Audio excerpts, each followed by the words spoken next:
돈을 주어도 필요 없다고 하며 무척 난처한 듯이 되돌려 주었다.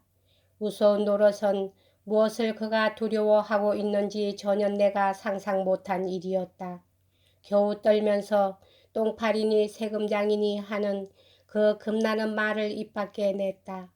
결국 보조새를 물게 됨으로 술을 감추고 소비새가 무서워 빵을 감춰두고 있었다는 것, 자기가 굶어 죽을 형편이 아니라는 것이 눈치채게 되면 도저히 견뎌내지 못한다는 것을 가르쳐 주었다. 그런 사정은 전혀 생각조차 못해본 일로서 이 말에서는 영원히 지워버릴 수 없는 인상을 받았다. 불행한 백성들이 받는 가혹한 고통과 그 압제자에 대해 그 뒤로 내 마음에 번져간 그 씻을 수 없는 정오의 싹은 실로 여기에 있었던 것이다. 이 사나이는 편히 살아갈 수 있는데도 이마에 땀을 흘려가며 얻은 빵을 버젓이 먹을 수도 없고 인근 일대와 똑같은 가난뱅이 생활을 가장함으로써 겨우 파멸을 면해가고 있는 것이었다. 나는 연민과 분노를 품었고 또 자연을 아낌없이 그 혜택을 주고 있는데 잔인한 세리들이 먹을 것밖에 만들지 못하는 이 아름다운 고장들의 운명을 슬퍼하며 이 집을 나섰다. 이상이 이 여행 중에 일어났던 일로서 내게 남아있는 또 하나의 확실한 회상이다. 그리고 아직 어렴풋이 생각나는 것은 리옹 가까이 이르렀을 때 리옹의 강변을 구경하기 위해 길을 연장시킬 생각이 났던 것이다. 까닭인즉 옛날 아버지와 함께 읽은 소설 가운데서는 라스트레를 잊을 수가 없었고 그것이 가장 잘 떠올랐기 때문이다. 나는 포레즈로 가는 길을 물었다. 그리고 주막집 안주인과 이야기하는 중에 그곳은 노동자들이 벌이하기 좋은 곳으로 철공장이 많고 철 제품이 많이 생산되고 있다는 것을 알았다. 이 자랑은 갑자기 나의 소설적인 호기심을 냉각시켰으며 대당장이들이 살고 있는 곳으로 단너와 실방드로를 찾으러 가는 것은 엉뚱한 짓이라고 생각했다. 안주인이 친절하게 그런 말을 해준 것은 틀림없이 나를 자물쇠 공장 직공으로 생각한 탓인 것 같았다. 리옹으로 전혀 목표도 없이 가려 하고 있는 건 아니었다. 도착하자 샤조또로 샤틀레 양을 찾아보러 갔다. 바랑 부인의 친구인 르메뜨르시와 이전에 이곳으로 올 때 부인이 그녀에게로 보내는 편지를 가지고 온 일이 있기 때문에 이미 면식이 있는 사람이었다. 샤틀레 양의 말에 의하면 그녀의 친구는 과연 리옹을 지나갔다. 그러나 그 뒤 곧장 삐에몽까지 갔는지 안 갔는지는 모른다. 샤보아에 머물지 않을 작정이었는지 아닌지는 부인 자신도 출발할 때 결정하지 못했던 것 같다. 괜찮다면 편지를 보내 알아보아 주마. 그저 제일 좋은 방법은 리옹에서 소식을 기다리는 것이다. 그런 식으로 말해 주었다. 나는 그녀의 의견을 받아들였다. 그러나 답장이 빨리 와야 한다는 것, 내 텅 빈 주머니는 오래 기다릴 여유가 없다는 것, 그것을 샤틀레 양에게는 말하기 어려웠다. 그러한 조심성은 그녀의 태도가 불친절했기 때문이 아니다.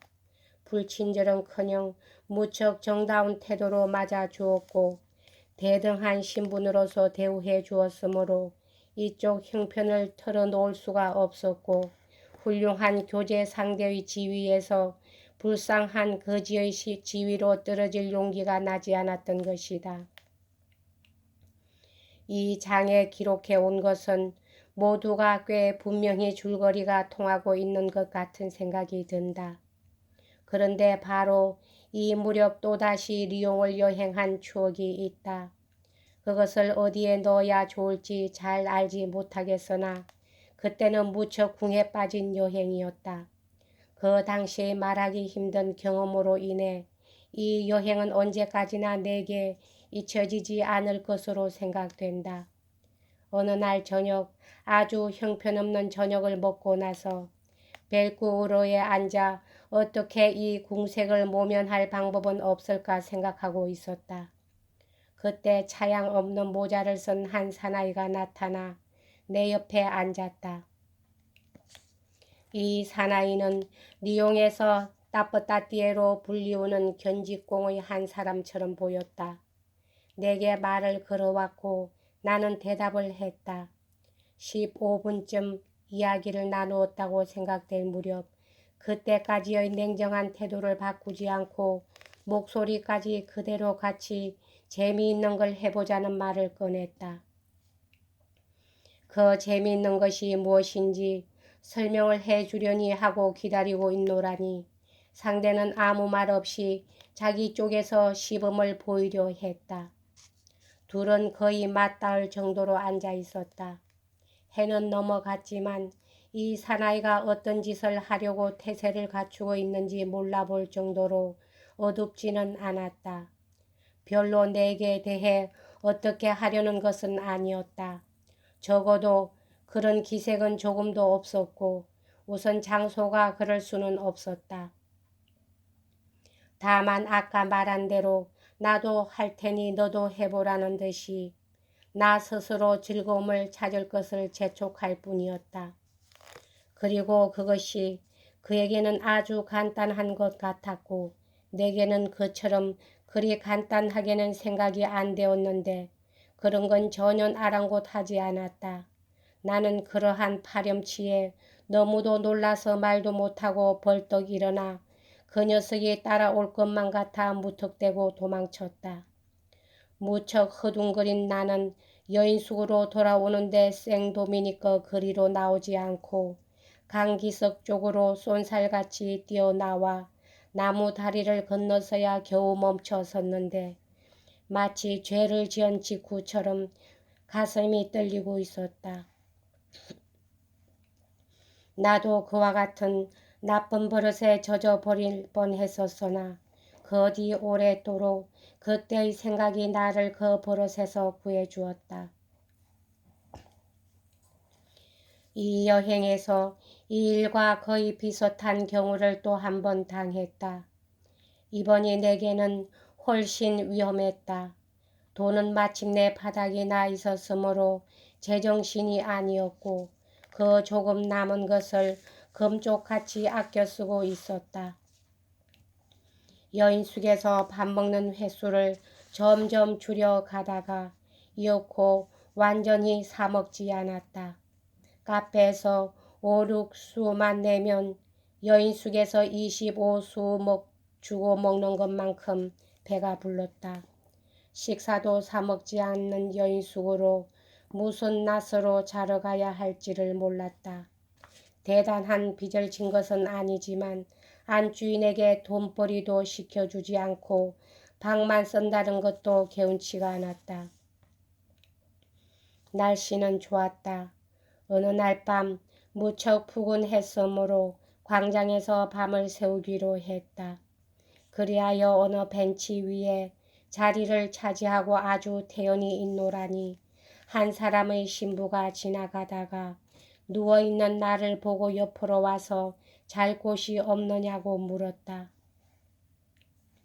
사정 이야기를 털어놓았더니 딱한 듯한 표정으로 옆에 앉았으므로 잡담을 나누게 됐다. 그는 재미있게 말을 했다. 듣고 있는 동안 호감이 갔다. 내가 허물없어 하는 것을 알아차리자 자기가 있는 곳도 늘지도 못하고 방이 하나밖에 없지만 그렇다고 들판 같은 광장에서 잠자는 것을 못 본 채 할 수는 없다. 여인숙을 찾기에도 이미 늦었으니 오늘 밤은 자기 침대의 반을 제공하겠다고 했다. 나도 그것으로 도움이 되어줄 친구가 생겼다는 기분이 들어 그의 제안을 받아들였다. 함께 그곳으로 갔다.